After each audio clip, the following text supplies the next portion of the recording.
시청자 여러분 안녕하십니까? 10월 15일 화요일 뉴스타트 1부 시작합니다. 먼저 주요 뉴스입니다. 헌법재판소가 재판관 3명이 퇴임한 이후에도 남은 6명으로 당분간 심리를 이어갈 수 있도록 결정했습니다. 우려됐던 헌재마비 사태는 일단 피하게 됐습니다. 국민의힘 한동훈 대표가 김 여사 라인이 존재해서는 안 된다며 재차 인적 쇄신론을 띄웠습니다. 대통령실엔 비선 조직은 없다며 최종 인사권자는 대통령이라고 반박했습니다. 북한이 남북을 잇는 동해선과 경의선 도로 폭파를 준비하는 정황이 포착됐습니다. 우리 군은 보여주기식 폭파와 함께 추가 도발에도 대비하고 있습니다. 돈만 챙기고 폐업한 서울 강남의 유명 예봉업체를 상대로 예비부부 230쌍이 소송을 준비 중인 가운데 협력업체도 줄줄이 피해를 본 것으로 파악됐습니다. 피해 업체들은 결제 대금을 제대로 받지 못했다고 호소했습니다. 개그맨 이진호가 불법 도박으로 거액을 빚진 사실을 고백해 파문이 일고 있습니다. 돈을 빌려준 다른 연예인들의 이름도 거론되면서 논란이 커지고 있습니다. 올해 노벨 경제학상은 국가 간 부의 격차를 연구한 미국 교수 3명에게 돌아갔습니다. 이들은 수상 뒤 트럼프 전 대통령의 2020년 대선 불복 사건을 언급하며 다가오는 미 대선도 우려된다고 밝혔습니다. 재판관 정족수 7명을 채우지 못하면 심리를 할 수 없도록 한 헌법재판소법 조항의 효력을 멈춰달라며 이진숙 방송통신위원장 측이 제기한 가처분 신청이 받아들여졌습니다. 헌재는 헌법재판소법 23조 1항 중 재판관이 임기 만료로 퇴직해 공석 상태가 된 경우 적용되는 부분의 효력을 본안사건 선고 전까지 정지한다고 밝혔습니다. 헌재는 효력 정지를 통해 회복하기 어려운 손해를 예방할 필요가 있다고 판단했습니다. 국민의힘 한동훈 대표는 김건희 여사는 공적 지위가 있는 사람이 아니라며 이른바 김 여사 라인은 존재해서는 안 된다고 강조했습니다. 한 대표는 최고위원회의를 마친 뒤 기자들과 만나 그런 분의 라인이 존재한다고 국민이 오해하고 기정사실로 생각하는 것 자체가 국정 신뢰에 도움이 되지 않는다며 이같이 말했습니다. 당 일각에서 한 대표의 용산 인적 쇄신 발언에 비판이 제기된다는 지적엔 주요 이슈에 여당 대표가 요청하고 대통령이 수용해 변화와 쇄신의 계기로 삼는다면 국민 신뢰를 회복하는 길이 될 수 있다고 답했습니다. 대통령실은 국민의힘 한동훈 대표 측이 김건희 여사 주변에 대한 인적 쇄신을 압박하는 데 대해 대통령실의 공적 업무 외에 비선으로 운영하는 조직은 없다고 반박했습니다. 대통령실 고위 관계자는 기자들과 만나 대통령실에는 오직 대통령 라인만 있을 뿐이라며 이같이 밝혔습니다. 이어 최종 인사결정권자도 대통령이라며 이런저런 사람이 얘기하는 유언비어에 휘둘려서는 안 된다고 재차 강조했습니다. 북한군이 동해선과 경의선 도로에서 폭파 작업을 준비하는 정황을 우리 군이 포착했습니다. 합동참모본부는 어제 경의선, 동해선 등에서 보여주기식 폭파 또는 작은 도발 감행 가능성이 있어 이에 대비하고 있다고 밝혔습니다. 이어 가림막이 설치된 상태로 작업하는 정황이 식별되고 있고 폭파 가능성에 대비해 장병들의 안전과 관련한 조치들을 준비하고 있다고 덧붙였습니다. 인터넷 불법 도박 사실을 고백한 개그맨 이진호가 지인에게 돈을 빌린 뒤 갚지 않은 혐의로 지난 6월 고소됐던 것으로 확인됐습니다. 서울 강남경찰서는 지난 6월 경기 고양경찰서에 접수된 이 씨에 대한 사기 혐의 고소장을 넘겨받았습니다. 이때 이 씨는 돈을 갚을 능력이 없는데도 지인에게 수천만 원을 빌린 뒤 갚지 않은 혐의로 고소됐던 것으로 확인됐습니다. 이진호는 지난 2022년 BTS 지민에게 1억 원을 빌린 뒤 갚지 않았고 개그맨 이수근, 가수 하성운 등에게도 돈을 빌렸던 것으로 알려졌습니다. 노벨 경제학상을 수상한 미국 경제학자들이 도널드 트럼프 전 대통령의 지난 2020년 대선 결과 불복에 심각한 우려를 나타냈습니다. 공동 수상자인 제임스 로빈슨 시카고대 교수는 AP통신과의 인터뷰에서 트럼프 전 대통령은 지난 대선에서 시민의 민주적 규칙을 거부했다며 우려된다고 밝혔습니다. 져서 국가는 왜 실패하는가의 공동 저자이자 이번에 노벨 경제학상을 함께 수상한 다른 아제모울로 매사추세츠 공대 교수도 수상 발표 직후 전화 기자회견에서 지금은 민주주의 국가들이 힘든 길을 지나고 있는 시기라고 생각한다고 밝혔습니다.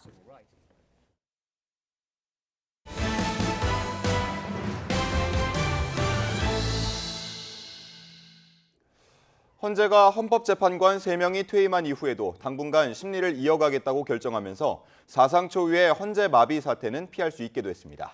네, 이진숙 방송통신위원장이 재판관 공백 사태로 자신의 탄핵 심판이 무기한 정지되는 건 부당하다며 제기한 가처분 신청이 받아들여진 건데요. 김태원 기자가 전해드립니다. 이진숙 방송통신위원장이 재판관 정족수 부족으로 자신의 탄핵 심리가 멈추는 건 부당하다며 냈던 가처분 신청을 헌법재판소가 재판관 9명 전원일치 의견으로 받아들였습니다. 이 위원장이 문제 삼았던 헌법재판소법 조항은 재판관 7명 이상의 출석으로 사건을 심리한다고 정하고 있습니다.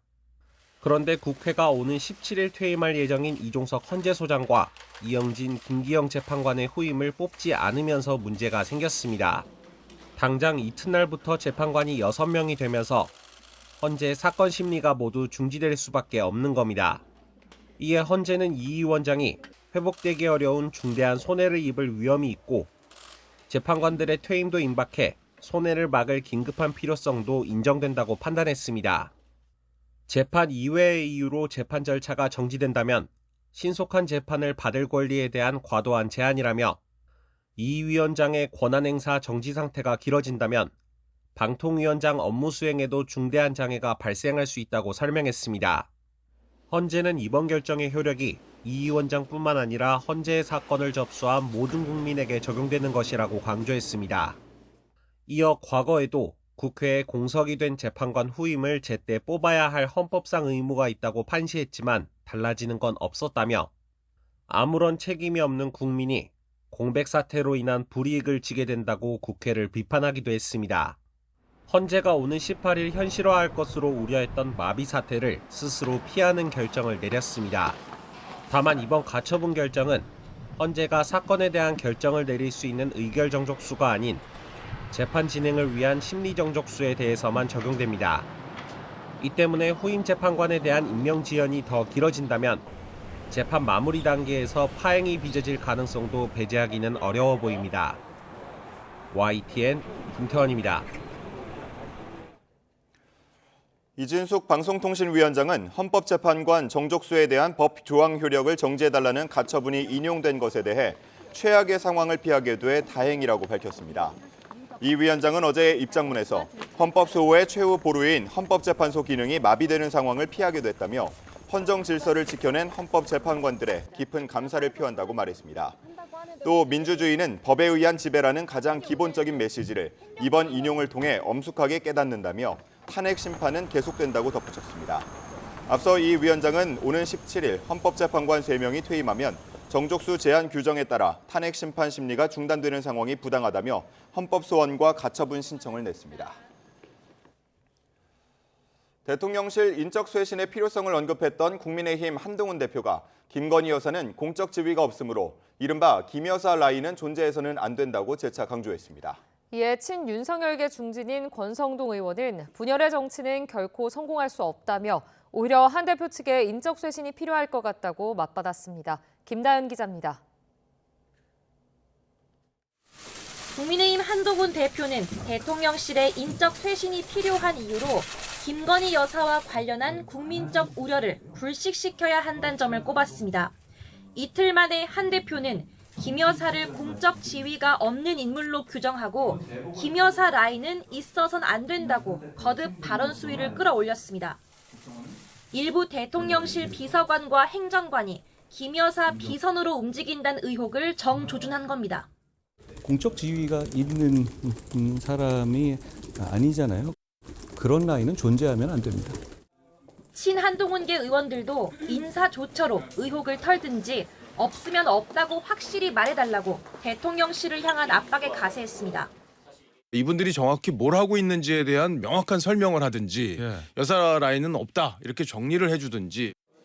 친윤석열계를 중심으로 한 대표가 재보궐선거를 코앞에 두고 대통령실, 특히 김 여사 리스크를 전면에 내세운 건 선거 책임론에 대비하기 위해서란 분석도 나옵니다. 한 대표 취임 이후 첫 선거인데다 야권 단일화로 예상치 못하게 접전 구도가 된 부산 금정구청장 보궐선거에서 패할 경우 정치적 부담이 적지 않기 때문입니다. 권성동 의원은 YTN과 통화에서 정부 여당의 저조한 지지율을 모두 대통령 탓이라고 밀어붙이는 건 참된 지도자의 모습이 아니라고 꼬집었습니다. 이에 한 대표는 박근혜 정권 때 탄핵 정치는 권 의원이 하지 않았느냐고 역공했고, 권 의원이 다시 인적 쇄신은 대표실이 필요할 것 같다고 맞받으며 설전이 오가기도 했습니다. 지지율 회복이라는 과제를 떠안은 여당은 일단 김 여사 논란을 잠재우는 게 우선이라는 공감대는 있습니다. 하지만 대통령실에 선을 그을지 함께 머리를 맞대 풀지 등 해결 방식을 두고 계파 간 갈등이 갈수록 첨예해지는 분위기입니다. YTN 김다연입니다. 한동훈 국민의힘 대표가 윤석열 대통령과 독대를 앞두고 김건희 여사 주변 인사들의 정리를 요구한 데 대해 대통령실이 정면으로 반박했습니다. 대통령실에 비선 조직은 없고 오직 대통령 라인만 있을 뿐이고 인사의 최종 결정권자도 대통령이라고 강조했습니다. 조용성 기자가 보도합니다. 대통령실이 이른바 김건희 여사 라인이 비선 역할을 한다는 주장에 정면으로 반박했습니다. 독대를 앞두고 한동훈 국민의힘 대표가 잇따라 김 여사 측 인사들에 대해 인적 쇄신이 필요하다고 주장하자 그동안 침묵을 지켜오던 대통령실이 첫 반응을 내놓은 겁니다. 대통령실 고위 관계자는 기자들과 만나 대통령실의 공적 업무 외에 비선으로 운영하는 조직은 없다고 강조했습니다. 그러면서 오직 대통령 라인만 있을 뿐이라며 최종 인사 결정권자도 대통령이라고 못 박았습니다. 오히려 인적 쇄신 요구에 대해 뭐가 잘못된 게 있느냐고 반문하며 유언비어 같은 얘기에 언론이 휘둘리면 안 된다고도 지적했습니다. 김건희 여사의 측근으로 지목된 인사들은 사적 인연으로 대통령실에 들어온 사람은 없다고 말했습니다. 정말 독대할 생각이 있는 거냐는 의심과 함께 한 대표가 선거에 질 경우를 대비해 책임을 전가하려는 의도가 있다는 해석도 나왔습니다. 이런 분위기 속에 윤한 독대가 물 건너가는 것 아니냐는 우려도 제기됐으나 대통령실은 예정대로 진행하겠다는 입장을 밝혔습니다. 재보궐선거 뒤 일정 조율을 거쳐 다음 주 초쯤 이른 시일 안에 자리를 마련하기로 한 것입니다. 다만 김 여사 관련된 의혹들이 주된 의제로 오를 것으로 보여 당정 간 관계 회복이라는 성과를 거둘 수 있을지는 미지수입니다. YTN 조용성입니다. 국회 국정감사 2주차 첫날부터 여야는 김건희 여사 관련 의혹과 민주당 이재명 대표의 사법 리스크를 놓고 충돌했습니다. 김 여사 특검법에 윤석열 대통령이 제2요구권을 행사하는 게 적절한지를 두고도 공방이 거셌습니다. 홍민기 기자입니다. 법제처 대상 국회 법사위 국정감사에서 여야는 윤석열 대통령의 제2요구권 행사를 두고 설전을 벌였습니다. 야당은 윤 대통령이 김건희 여사 특검법에 거부권을 행사한 건 이해 충돌이라고 날을 세웠습니다. 특히 정치 브로커로 알려진 명태균 씨가 윤 대통령에게 여론조사를 해줬다는 의혹이 사실이면 당선 무효형이라며 압박 수위를 높였습니다. 이거 불법이거든요. 당선 무효형이에요. 그래서 이와 관련해서 특검에다가 넣고 이거 조사하려고 해요. 그런데 이거 거부권 대통령의 고유권 아닙니까? 이완규 법제처장을 향해선 윤 대통령과의 인연 때문에 호위무사를 자처하는 거 아니냐고 비판했습니다. 이해 충돌에 따라서 거부권 행사가 제한되어야 된다는 그런 질문이시라면 동의하지 않습니다. 검찰총장 징계 사건 변호인 했고 장모 사건 변호인 했고 이래서 지금 무조건 대통령 편만 드는 것 아니냐라는 비판들이 있습니다. 여당은 대통령의 거부권 행사는 민주당이 원인을 제공한 거라고 맞받았습니다. 민주당이 일방적으로 밀어붙인 법안들에 위헌적인 측면이 있다며 엄호에 나선 겁니다. 야당에서 위헌적인 법안을 일방적으로 단독으로 강행 처리하니까 대통령 제2요구권이 나오는 것이지. 또 민주당이야말로 검사 탄핵 등 모든 정치적 수단을 이재명 대표의 방탄에 활용하고 있다며 국민이 준 입법권을 사적으로 남용하고 있다고 비난했습니다. 이재명 대표 공직선거법 위반 혐의에 징역형이 구형되자 검찰을 압박하고 보복하기 위한 거 아니냐 이런 언론 지적도 있었습니다. 한마디로 입법권의 사적 남용입니다. 여야 공방은 국정감사장 밖에서도 이어졌습니다. 국민의힘 한동훈 대표는 국감 때 친인척이 연루된 사건을 질의한 민주당 의원을 꼬집으며 민주당이 이재명 대표 유죄 선고를 앞두고 사법 방해를 한다고 비판했습니다. 더불어민주당의 국감이 도둑이 경찰을 괴롭히는 국감으로 흘러가고 있습니다. 민주당 박찬대 원내대표는 명태균발 여론조사 의혹에 이제 대통령이 직접 답해야 한다고 목소리를 높였습니다. 윤석열 대통령도 이제 직접 해명해야 되지 않겠습니까? 윤석열 대통령은 명 씨가 실시한 여론조사의 가장 큰 수혜자입니다. 이런 가운데 의혹의 핵심 인물인 명태균 씨는 언론 인터뷰를 통해 여론조사 대가로 국민의힘 전 의원이 공천을 받았다는 의혹은 소설이라고 일축했습니다. 국민의힘 당원 명부 유출 의혹에 불거진 여론조사 업체도 자신과 연관이 없다며 선을 그었습니다. 이재명 대표와 김건희 여사를 둘러싼 여야 충돌은 이번 주 후반 열리는 검찰 법원 대상 국정감사에서 더욱 격화할 것으로 보입니다. YTN 홍민기입니다. 북한이 남북을 잇는 동해선, 경의선 일대 도로를 폭파하려는 정황이 우리 군 감시망에 포착됐습니다. 군 당국은 북한의 혹시 모를 도발 가능성에도 대비해 경계와 화력 대기 태세를 격상했습니다. 김대경 기자입니다. 지난주 남북 완전 단절을 공표했던 북한이 닷새 만에 이를 실행에 옮겼습니다. 북한군이 남북을 잇는 도로인 동해선 경의선 일대에서 가림막을 설치한 채 폭발을 준비하고 있는 정황이 우리 군 감시망에 포착된 겁니다. 군 당국은 북한이 보여주기식 폭파 작업과 함께 추가 도발도 준비하는 것으로 보고 있습니다. 경의선, 동해선 등에서의 보여주기식 폭파, 또 작은 도발 이런 것들을 감행할 가능성이 있다고 보고 군은 이에 대해서 대비하고 있습니다. 합참은 북한이 도발을 감행할 경우 자위권 차원에서 강력히 응징하겠다고 경고했습니다. 특히 북한이 전방 포병부대에 사격 준비 태세 지시를 내린 데 대해서도 관련 동향을 예의주시하고 있고 만반의 대비 태세를 갖추고 있다고 말했습니다. 이에 따라 우리 군 전방 부대에도 대북 감시 경계와 화력 대기 태세 강화 등 여러 지침이 내려진 것으로 전해졌습니다. 예규와 작전 지침 변경에 대해서는 말씀드릴 수 없고 군이 선조치 후보고하고 강력히 대응하도록 하는 훈련과 지침들은 하달되어 있다고 말씀드리겠습니다. 군 당국은 남측이 보낸 무인기가 평양을 침투했다고 주장하며 연일 날선 발언을 쏟아내는 북한 지도부를 향해서도 적반하장의 행태라며 재차 경고장을 날렸습니다. 또 무인기 관련 질문엔 아무것도 확인해 줄 수 없다는 답변을 유지하며 전략적 모호성을 택했는데 이는 북한의 의도와 노림수에 함몰되거나 휩쓸리지 않기 위해서라고 설명했습니다. YTN 김대겸입니다.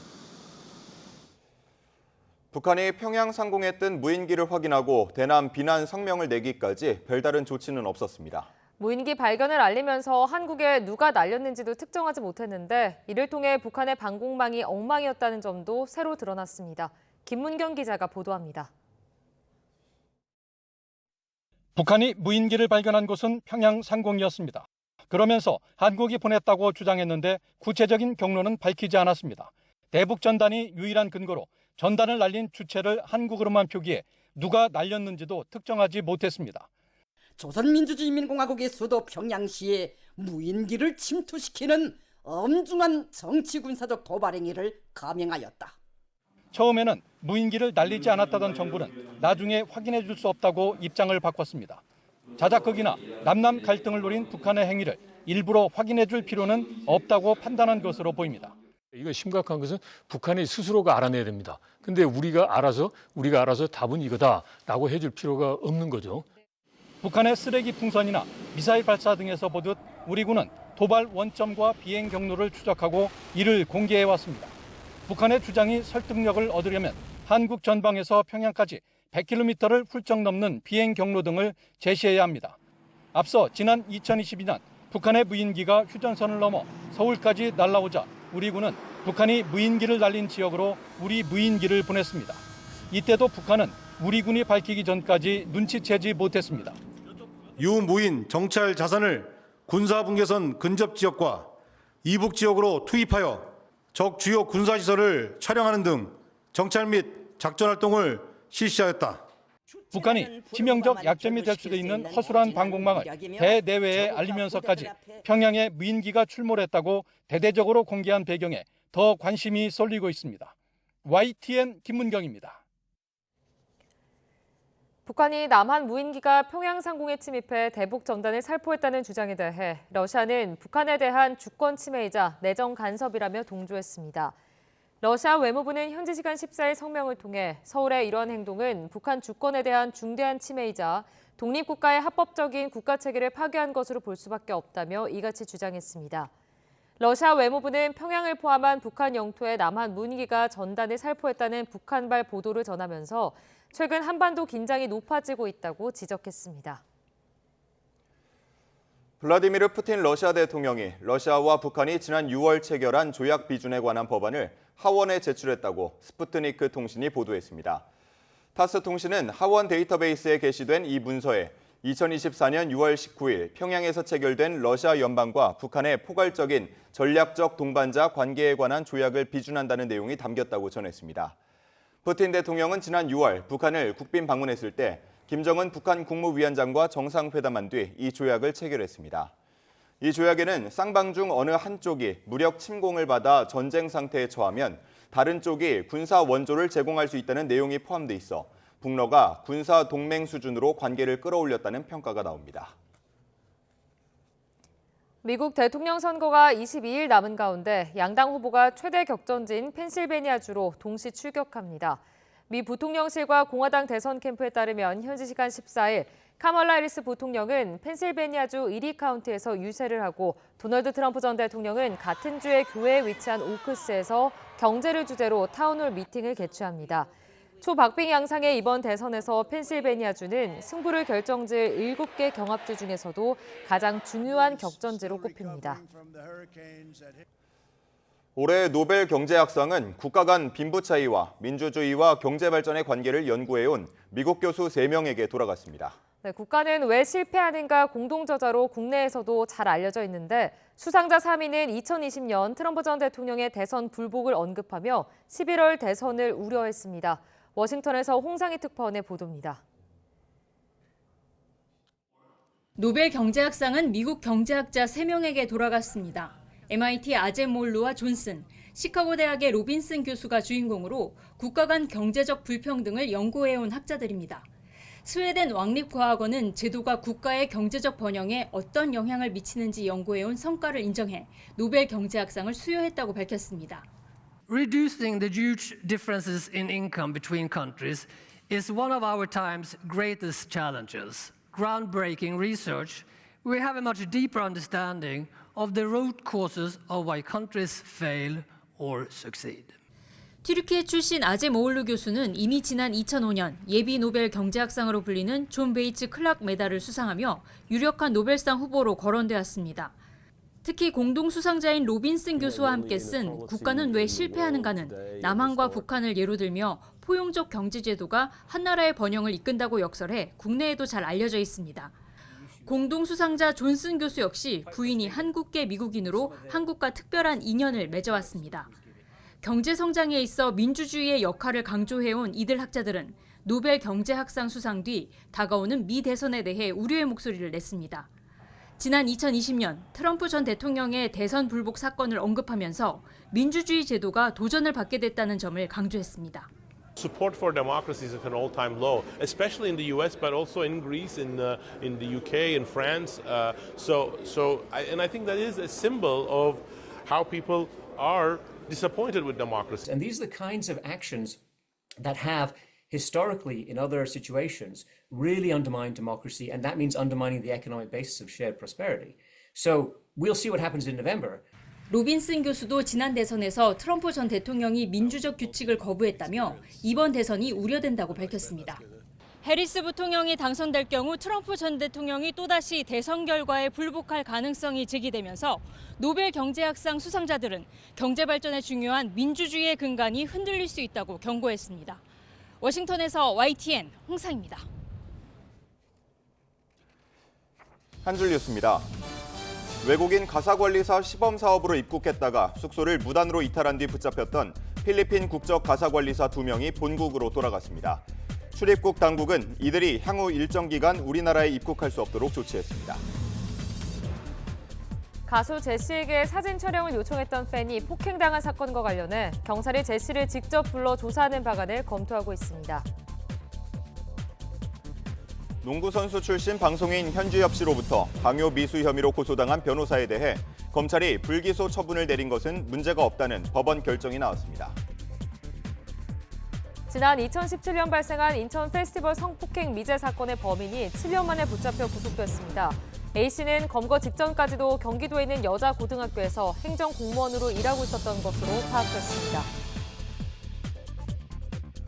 한성대학교 수시 전형 시험 중 일부 고사장에서 문제지가 40분 늦게 배부돼 수험생들이 이의를 제기했습니다. 경기 안산 단원경찰서는 술에 취한 채 차를 훔쳐 주행한 혐의로 30대 우즈베키스탄 국적 남성을 붙잡아 조사하고 있습니다. 딥페이크 성착취물로 피해를 본 학생이 일주일 사이 10명 늘어 814명으로 집계됐습니다. 기존의 교직원 피해 36명을 더해 누적 피해자는 810명으로 늘어났습니다. 인천 연수경찰서는 금을 싸게 팔겠다고 속인 뒤 피해자 10여 명으로부터 골드바 구매 대금 10억여 원을 받아 가로챈 혐의를 받는 금은방 주인 A씨에 대해 고소장을 접수해 수사에 나섰습니다. 아래 직원에게 복권과 담배를 사오라는 등 심부름을 시키고 정당한 이유 없이 휴가 사용을 막은 경찰관에게 감봉 처분을 한 것은 적법하다는 법원 판단이 나왔습니다. 지금까지 한 줄 뉴스였습니다. 결혼식 맞춤 정장을 전문으로 하는 예복업체가 돌연 폐업하며 한 소식을 앞서 YTN이 단독으로 전해드렸습니다. 네, 예비부부 230쌍이 집단 소송에 나서기로 한 가운데 해당 업체는 다른 협력업체에 지급해야 할 결제 대금도 제대로 주지 않는 등 위태롭게 영업을 이어왔던 것으로 파악됐습니다. 정현우 기자의 보도입니다. 돈만 챙기고 폐업한 서울 강남의 예복업체 때문에 우라통이 터지는 건 신혼부부뿐만이 아닙니다. 관련 협력업체로도 불똥이 튀었습니다. 셔츠 납품업체는 수십 벌을 납품한 대가를 한 푼도 못 받았습니다. 늦지 않게 돈을 보낼 테니 와이셔츠를 먼저 보내라 그래갖고 제가 보내드렸거든요. 대표들은 전화들을 안 받고 전화를 받아도 좀 이따 전화한다고 그냥 전화를 끊어버리고. 부실 영업은 이미 오래전부터 계속됐습니다. 특히 한 셔츠 제작 업체에선 대금 3천만 원을 못 받게 되면서 3년 전쯤 거래를 끊고 소송을 준비 중입니다. 저희들한테 미수금해서 이제 저희들이 물건을 잘 안 해주니까 뭐 다른 데로 가고 뭐 이렇게 합니다. 옛날에 뭐 환불이라든지 이게 수월하게 이루어지지는 않았어요. 세금도 조금 다달이 못 줬다고. 상황이 이렇다 보니 신혼부부들은 업체가 빚 문제로 운영이 힘들어지니 자기들 돈까지 챙겨 잠적한 게 아니냐고 의심합니다. 들어보니까 그 전날까지도 영업을 하셨다고 하더라고요. 절박하게 이제 결혼 준비하시는 분들을 대상으로 사기를 친 거잖아요. 결국 1차 집단 고소에 나서기로 모인 예비부부 238쌍의 피해 액수만 4억 4천만 원이 넘습니다. 개별 고소에 나선 사람들과 아직 확인되지 않은 피해자, 여기에 협력업체들까지 합친 피해 금액은 더욱 커질 수밖에 없어 보입니다. YTN 정현우입니다. 개그맨 이진호가 불법 도박을 고백해 파문이 일고 있습니다. 네, 특히 도박 빚을 갚는 과정에 다른 연예인들의 이름도 거론돼 논란이 확산하는 분위기입니다. 이진호는 넷플릭스 새 예능 프로그램 출연자로 제작 발표회 무대에 설 예정이었지만 불참했습니다. 이광현 기자가 보도합니다. 넷플릭스 새 예능 프로그램 코미디 리벤지 제작 발표회장. 애초 참석자 명단에 있던 개그맨 이진호가 갑자기 빠졌습니다. 제작진은 다른 프로그램 촬영 때문이라고 해명했지만 불참 이유는 따로 있었습니다. 이 씨가 코미디 리벤지 공개를 하루 앞두고 과거 불법 도박 사실을 고백했기 때문입니다. 지난 2020년 인터넷 불법 도박을 시작했고 감당하기 힘든 빚까지 떠안게 됐다고 SNS에 털어놨습니다. 당시 많은 사람에게 금전적인 도움을 받았지만 매월 꾸준히 돈을 갚아 나가고 있다고 설명했습니다. 코미디의 대표 주자들을 앞세워 야심차게 코미디 부흥을 기획했던 제작진은 제작 발표 직전 소식을 듣고 당황했습니다.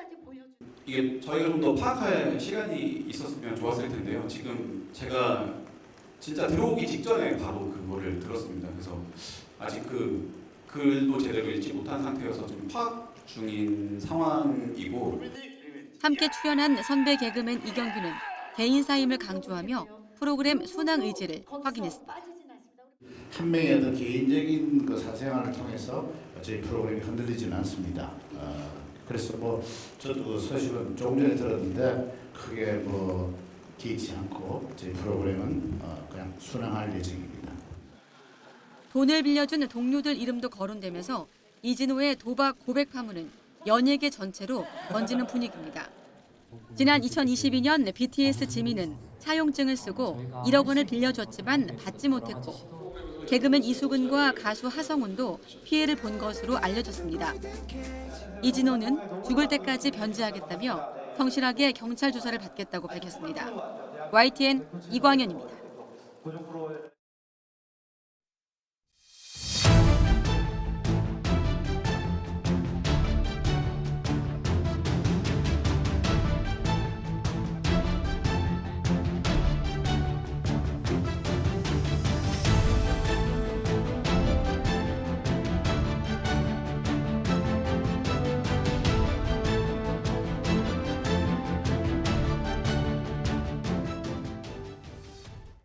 11.6 재보궐선거를 이틀 앞두고 여야가 여론전에 사활을 걸고 있습니다. 특히 부산 금정구에서의 신경전이 치열한데 여당은 민주당의 실언을 고리로 야당은 정권 심판론을 띄우며 강하게 맞붙었습니다.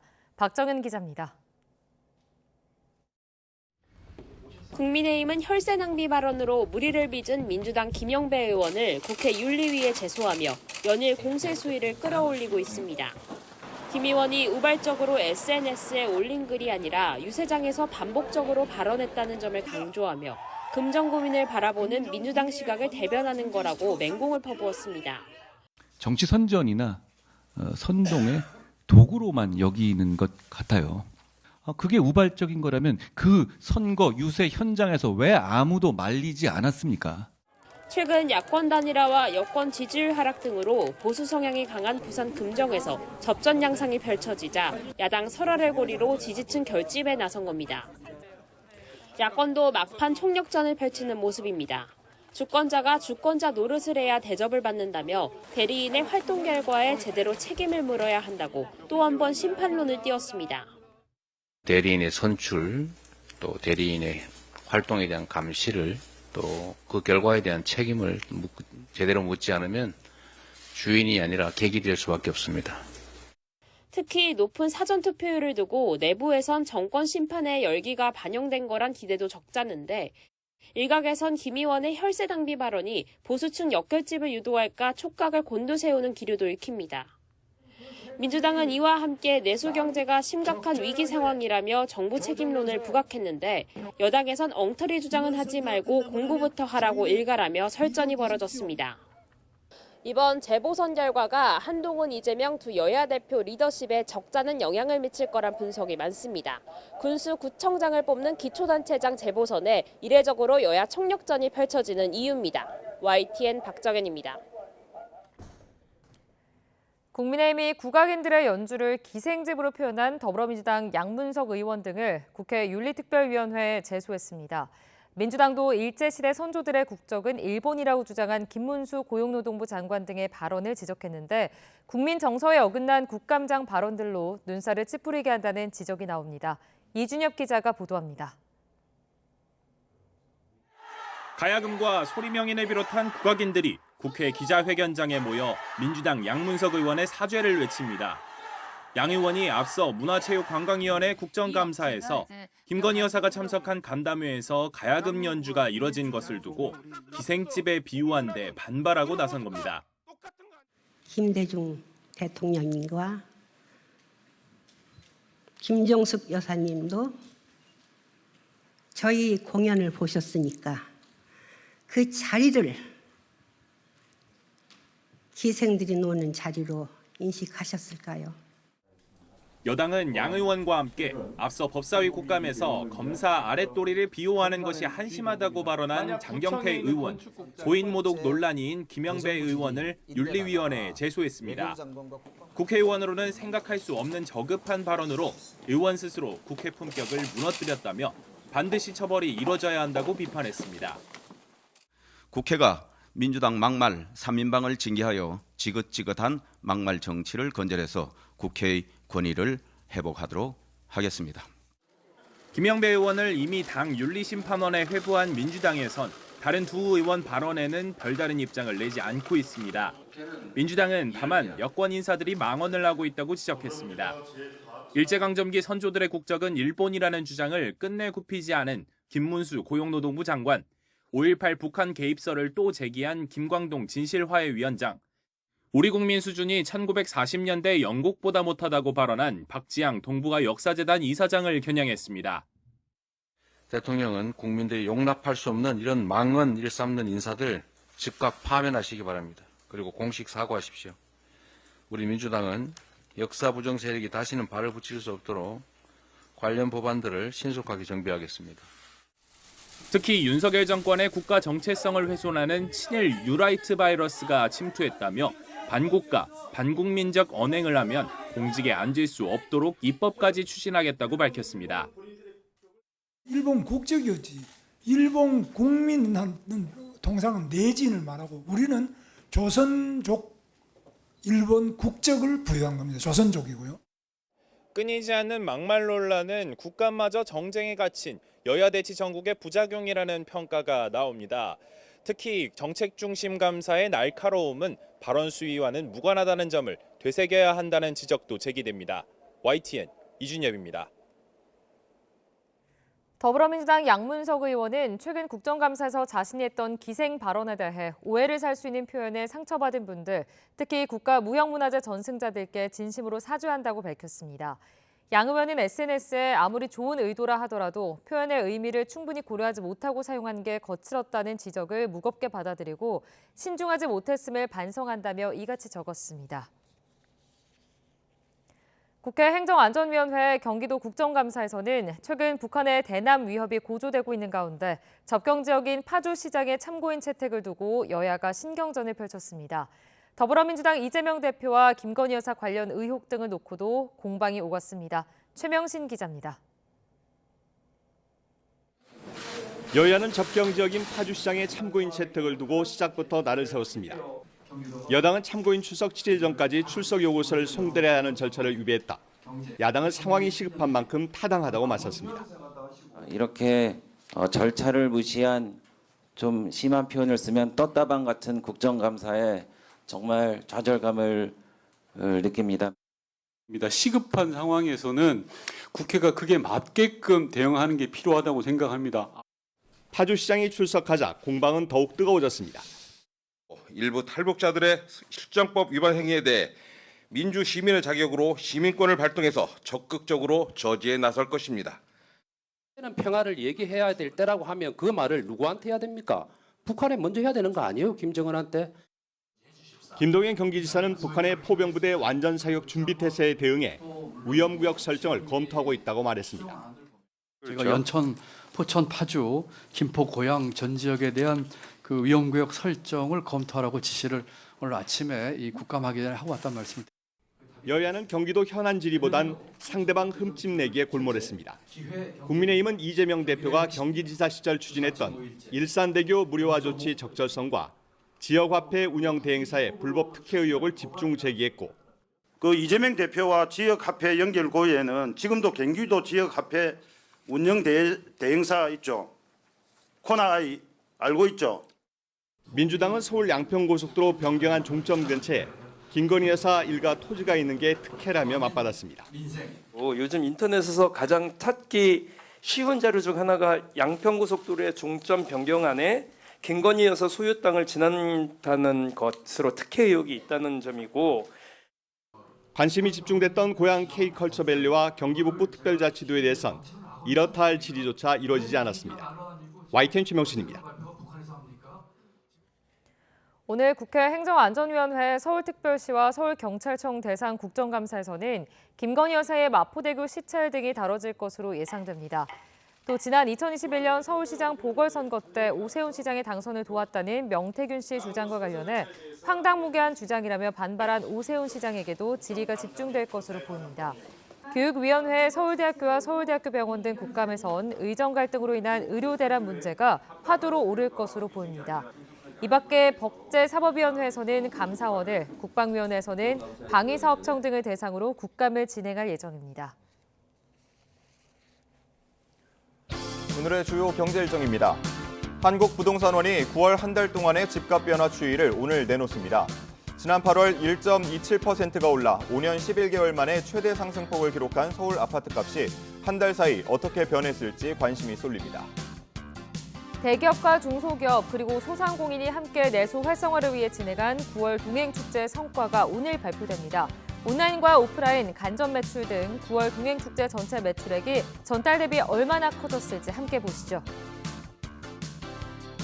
농림식품부가 물에 풀어도 가라앉지 않고 잘 섞이는 쌀가루를 오늘 선보일 예정입니다. 쌀가루를 익혀서 초음파 처리를 한다는 건데 음료와 양념 등 액상 제품의 활용도가 높을 것으로 기대됩니다. 한국은행은 지난달 수출입 물가지수를 발표합니다. 국제유가와 원달러 환율 하락 영향으로 지난 8월에 3.5% 하락했던 수입 물가가 두 달째 하락세를 이어갔을지 관심이 모아지고 있습니다. 영풍과 MBK 파트너스가 고려아이언 지분 공개 매수에서 5.34%의 지분을 확보하는 데 성공했습니다. 하지만 절반 이상을 확보한 건 아니라서 다른 주주들을 포함한 의결권 표 싸움 2차전이 불가피해 보입니다. YTN 박기환 기자입니다. 영풍과 MBK 파트너스는 고려아이언 지분 공개 매수가 마감되자마자 청약받은 지분을 공개했습니다. 모두 110만 5천 주, 전체 주식 발행량의 5.34%에 해당합니다. 주당 83만 원, 모두 9,172억 원이 넘는 규모입니다. 영풍과 MBK 파트너스는 이를 통해 38.47%의 지분을 확보했습니다.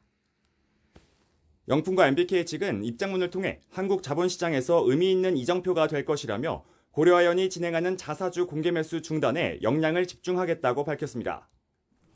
일단 영풍과 MBK가 최윤범 회장 측과의 지분 차이를 더 벌리는 데 성공한 셈이지만 고려아이언은 목표치에 다다르지 못한 것으로 판단된다고 깎아내리며 추후 적절히 대응하겠다고 말했습니다.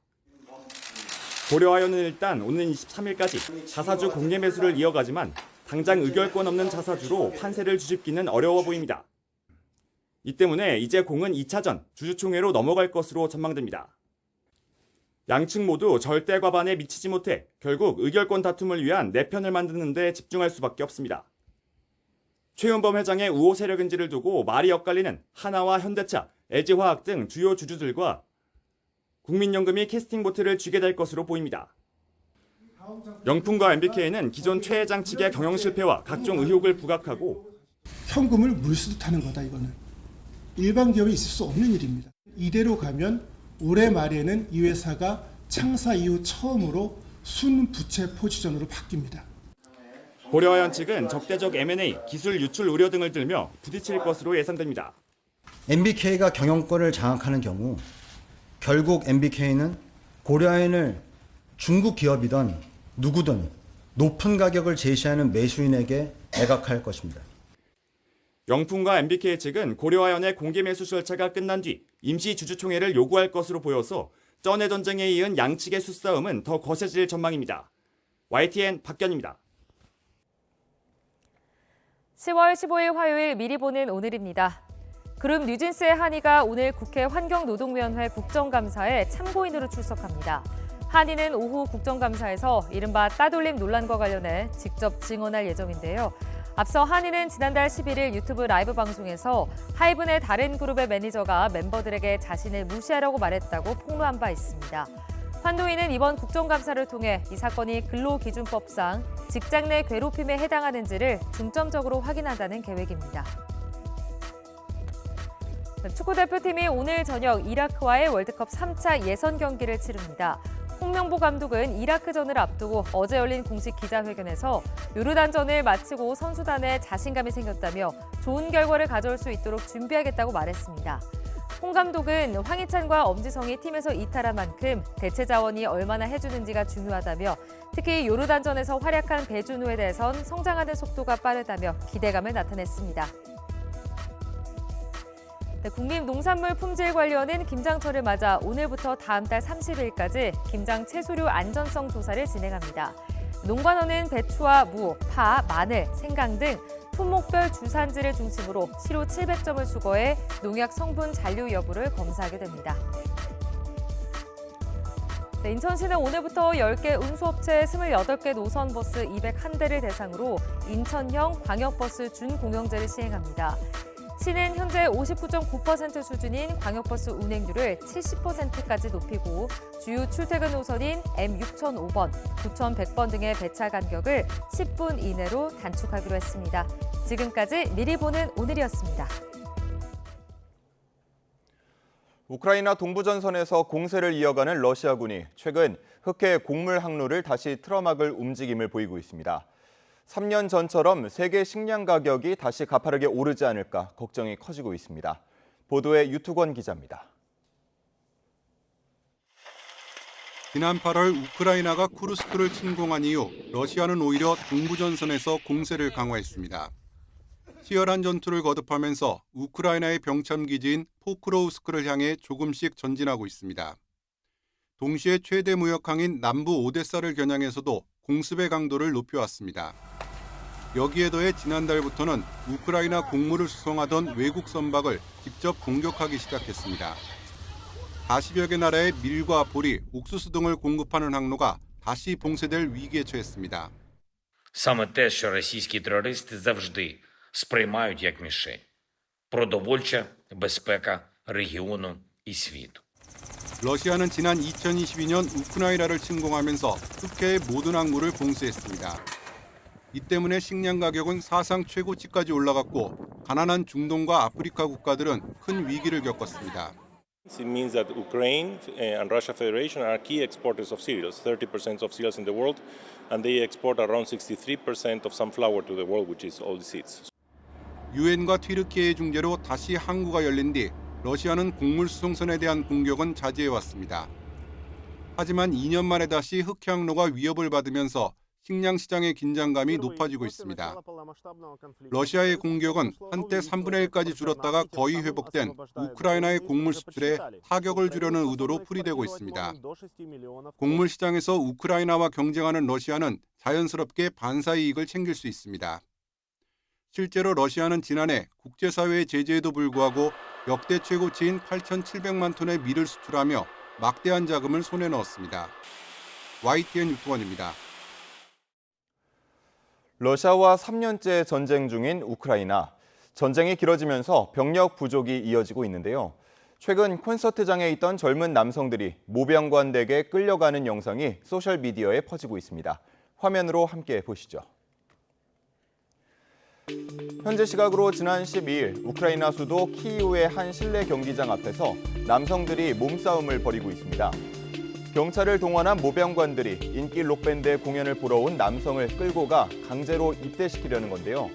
남성은 소리를 지르며 끝까지 저항해보지만 결국 모병 데스크로 끌려가는 모습이 담겼습니다. 콘서트장 인근 쇼핑센터와 레스토랑 상황도 비슷했습니다. 모병관들이 급습해 현장에 있던 청년들을 대상으로 서류 검사를 했는데요. 검사를 거부하거나 문제가 있는 서류를 보인 남성들을 즉석에서 입대시킨 겁니다. 이렇게 모병관들이 남성들을 데려가는 이유는 전쟁이 장기화하면서 병력이 부족해졌기 때문입니다. 전쟁 초기에는 자발적으로 입대한 남성이 많았지만 지금은 입대자는 줄고 병역 비리까지 기승을 부리고 있습니다. 이에 볼리디미르 젤렌스키 대통령은 징집 기피자 처벌을 강화하고 징집 대상 연령도 25세 이상으로 확대하는 법안에 서명했습니다. 최근에는 죄수까지도 징병하기 시작했습니다. 현재 우크라이나에서는 18세에서 60세 사이 남성들은 허가 없이 출국이 금지돼 있지만 징집에 대한 공포가 커지면서 목숨을 걸고 해외로 탈출하는 사례가 잇따르고 있는 것으로 전해집니다. 이런 상황에서 우크라이나 정부가 내부 급습이라도 하듯 강제 징집에 나선 건 전장 병력 부족 상황이 얼마나 심각한지를 잘 보여줬다는 분석입니다. 최근 전기차 화재, 리튬 전지 공장 화재 등으로 리튬 전지에 대한 우려가 커지면서 리튬 대체제에 대한 고민 또한 깊어지고 있습니다. 네, 국내 연구진이 차세대 2차 전지 중 하나인 나트륨 이온 전지의 상용화를 앞당길 수 있는 기술을 개발해 기대감을 높이고 있습니다. 임늘솔 기자가 전해드립니다. 지난 6월 리튬 전지를 생산하는 공장 내부에서 연기가 피어오르더니 순식간에 불길이 치솟습니다. 소화기로 진화를 시도하지만 폭발과 함께 연기가 공장 내부를 가득 채웁니다. 최근 리튬 전지와 전기차 화재가 연이어 발생하면서 리튬 전지는 어느덧 화재 주범으로 인식되고 있습니다. 리튬을 대신해 값싸고 안정적인 대체제 개발이 시급한 상황인데 소금의 주성분인 나트륨이 주목받고 있습니다. 이에 국내 연구진이 차세대 2차 전지인 나트륨 이온 전지에 필요한 하드카본 음극재를 빠르게 만들 수 있는 기술을 개발했습니다. 나트륨은 리튬보다 매장량이 1000배 이상 많아 구하기 쉽고 화재 위험이 적으면서도 최대 영하 20도에서 90% 이상의 성능을 유지할 수 있습니다. 나트륨 이온 전지는 이제 리튬보다 나트륨이 리튬보다 반응성이 좀 낮아서 이제 전지 내부에서의 전기화학적 성능이 또 좋고 또 고속 충방 전에도 유리하고 더 나아가서 이 저온에서도 잘 성능이 유지가 된다는 장점이 있습니다.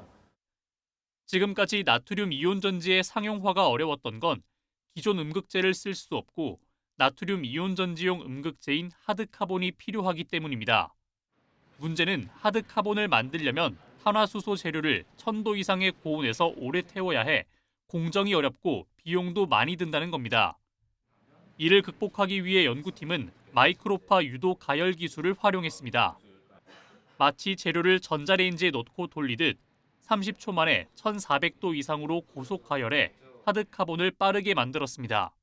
기존의 마이크로파 기술과는 다르게 전도성 소재를 굉장히 잘 선택적으로 굉장히 빠른 속도로 가열할 수 있는 새로운 기술입니다.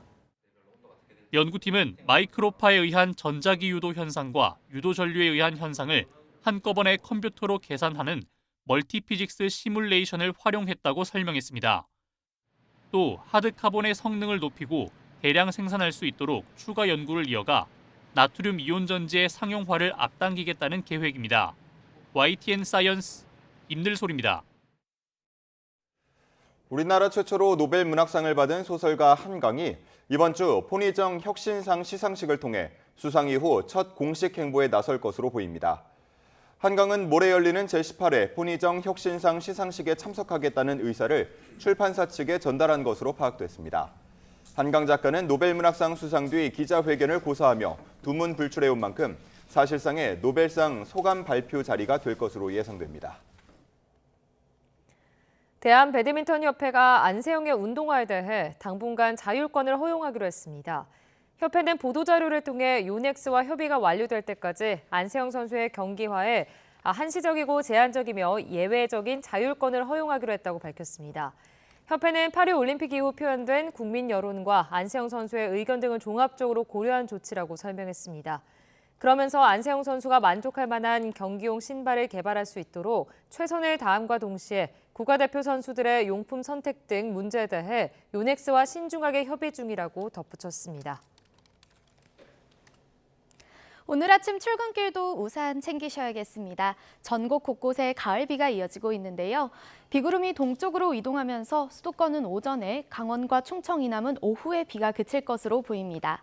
그 사이 예상되는 비의 양은 경남 남해안과 제주도에 최고 20mm, 서울 등 그 밖의 지역은 5mm 안팎이 되겠습니다. 오늘은 전국이 대체로 흐리다가 중부지방부터 하늘이 차차 개겠습니다. 오늘 아침은 비구름이 이불 역할을 하면서 예년 기온을 크게 웃돌고 있습니다. 현재 서울 기온은 17.8도, 대전 17도, 부산 20.6도를 보이고 있습니다. 한낮에는 어제보다 1에서 4도가량 높아 온화함이 감돌겠습니다. 오늘 낮 기온은 서울 23도, 광주와 대구 24도까지 오르겠습니다. 내일은 동풍의 영향으로 동해안에 가끔 비가 내리겠고요. 내륙은 맑고 일교차 큰 가을 날씨가 이어지겠습니다. 다만 주 후반에는 전국에 비가 내리며 날씨가 부쩍 쌀쌀해질 전망입니다. 날씨였습니다. 이상으로 뉴스타트 1부 마칩니다. 잠시 후 2부가 이어집니다. 시청해주신 여러분 고맙습니다.